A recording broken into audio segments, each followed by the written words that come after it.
की आवश्यकता है।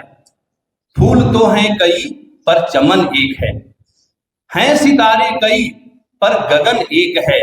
लाश सिख हिंदू मुस्लिम किसी का भी हो, हमने देखा सभी का कफन एक है।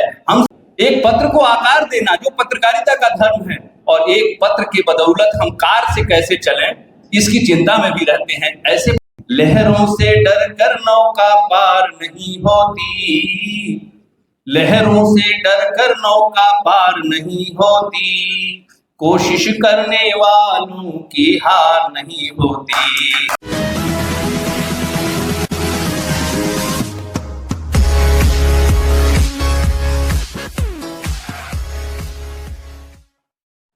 देश की आजादी में किसी एक धर्म, किसी एक जाति, किसी एक व्यक्ति ने योगदान नहीं दिया है, इसलिए समाज को बांधे रखने की आवश्यकता है।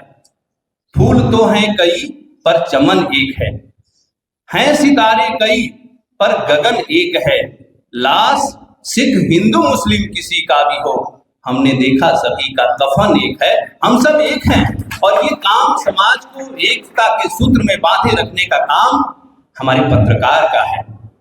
इसलिए मैं कहता हूं कि पत्रकार जैसे गुरु ब्रह्मा, गुरु विष्णु, गुरुदेव महेश्वर की बात की गई है समाज में, उसी प्रकार यदि समाज का कोई रक्षक है, समाज का कोई शुभचिंतक है, देश हित में यदि कोई निर्णय हो रहा है, उसका वातावरण सृजन करने का कोई काम कर सकता है, तो वो पत्रकार होता है। हाँ, हमें भी, हम पत्रकारों को भी अपनी समीक्षा करनी चाहिए।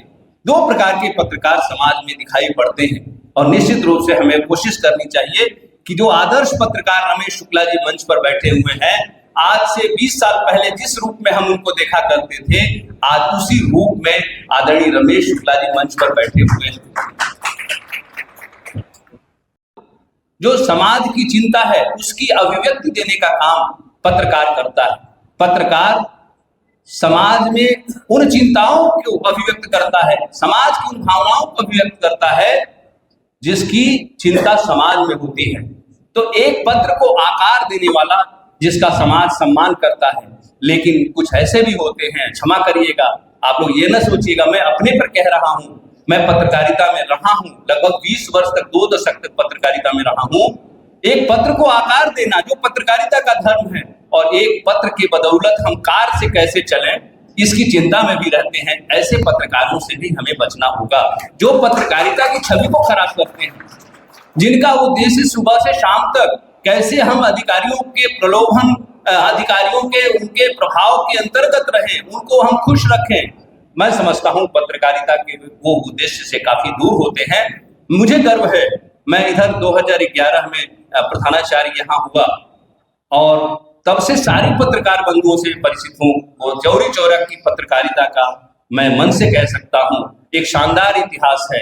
एक भी पत्रकार ऐसा नहीं है जो पत्रकारिता धर्म का निर्वाह न कर रहा हो। आप सभी इसी तरह पत्रकारिता धर्म का निर्वाह करें, और ऐसे एसडीएम साहब, ऐसा साथ इनका मैं समझता हूँ ऐसे से निर्णय जिसकी पूरे प्रदेश में चर्चा है।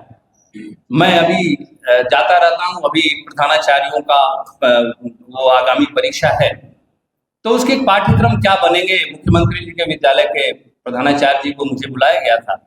फिर उसके बाद हम लोग आयोग में, लोक सेवा आयोग में अपने सब मित्र हैं, उनके साथ हम लोगों ने काम किया। तो वहां पर मैं गया, तो वहां पर भी एक सदस्य ने कहा कि आपके यहाँ वो प्रशांत वर्मा है, और उनके निर्णय जो है वो अद्भुत हुआ करते हैं। आजादी के बाद किसी एसडीएम ने उन चीजों पर ध्यान नहीं दिया जहां गरीबों की पीड़ा है, जहां पर प्रभावशाली लोग बिल्कुल जमाए हुए हैं अपनी सारी चीजें, वहां पर सोच करके और उन गरीबों को न्याय देने का काम प्रशांत वर्मा जी कर रहे हैं। तो मैं समझता हूं कि घर मिला साथ तुम्हारा तो समझ जाएंगे हम पत्रकार, आपका अगर साथ मिला तो हम भी कुछ नया इतिहास बनाएंगे। घर मिला साथ तुम्हारा तो समझ जाएंगे, घर किया तुमने किनारा तो बिखर जाएंगे। थोड़ा आप गंभीर रहते हैं तो बहुत लोगों को डर लगता है कि कुछ लिफ्ट नहीं कर देते हैं, लेकिन ऐसी बात नहीं है। मानवीय भावनाओं के एक अधिकारी की गांभीर्य, उसका जो गांभीर्य होता है वो बहुत कुछ संदेश देता है। सीओ साहब से भी मिलना हुआ है, अत्यंत, देखिए कुछ ऐसी जोड़ी लगती है, अगर लक्ष्मण बहुत तेज थे तो राम शांत थे।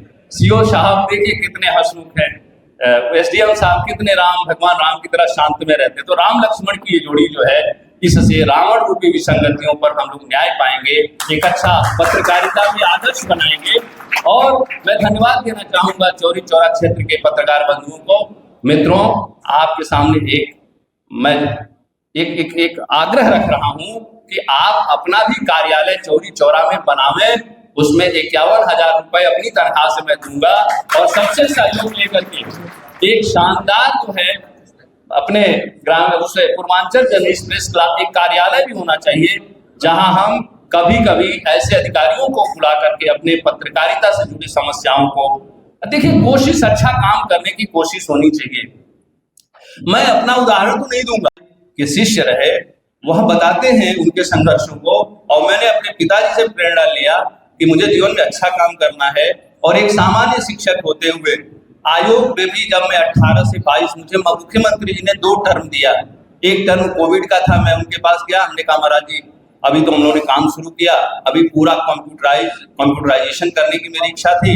चेयरमैन चूंकि हम ही को भेजते थे, उनके मैं नजदीक था, उन्होंने 2 वर्ष और दिया। 4 वर्ष में 40,000 शिक्षक, आप लोग यहाँ बैठे हैं, महादेव में एक भी शिक्षक नहीं थे, गंगा स्मारक में शिक्षक नहीं थे। मैंने अपने यहाँ चिराग तले अंधेरा की कहावत न कहे, मैं अपने यहाँ 15-16 टीचर्स की नियुक्ति करवाया पूरे प्रदेश में। महाराज जी ने कहा पूर्वांचल को टच करने के बाद पूरे कोशिश अगर हम अच्छा करें।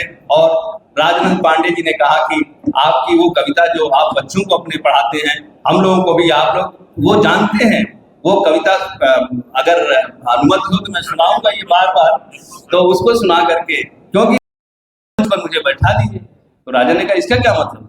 कहा कि मैं तो राजा हूँ, उनको आप नीचे बैठाइए, मैं उनको उपदेश दूंगा, राजा वाला काम अपना जेल में भी करूंगा। तो मैं शिक्षक हूँ, यहाँ मौका मिला तो मैं कविता आपको सुना देता हूँ। तो वो है, लहरों से डर कर नौका पार नहीं होती, लहरों से डर कर नौका पार नहीं होती, कोशिश करने वालों की हार नहीं होती। लहरों से डर कर नौका पार नहीं होती, कोशिश करने वालों की हार नहीं होती।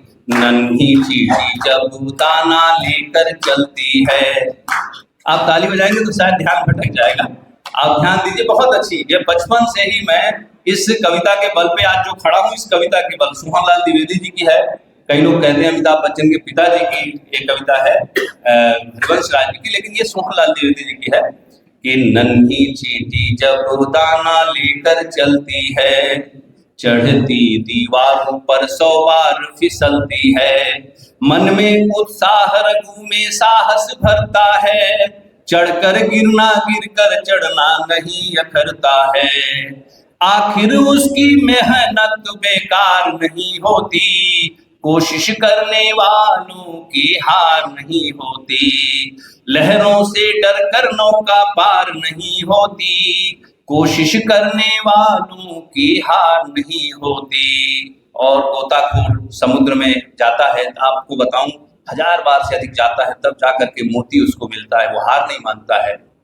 डुबकियां सिंधु में गोताखोर लगाता है, जा जा कर वह खाली हाथ लौट आता है, मिलते न सहज ही मोती गहरे पानी में, मिलते न सहज ही मोती गहरे पानी में, बढ़ता दूना उत्साह इसी हैरानी में, मुट्ठी उसकी खाली हर बार नहीं होती, कोशिश करने वालों की हार नहीं होती।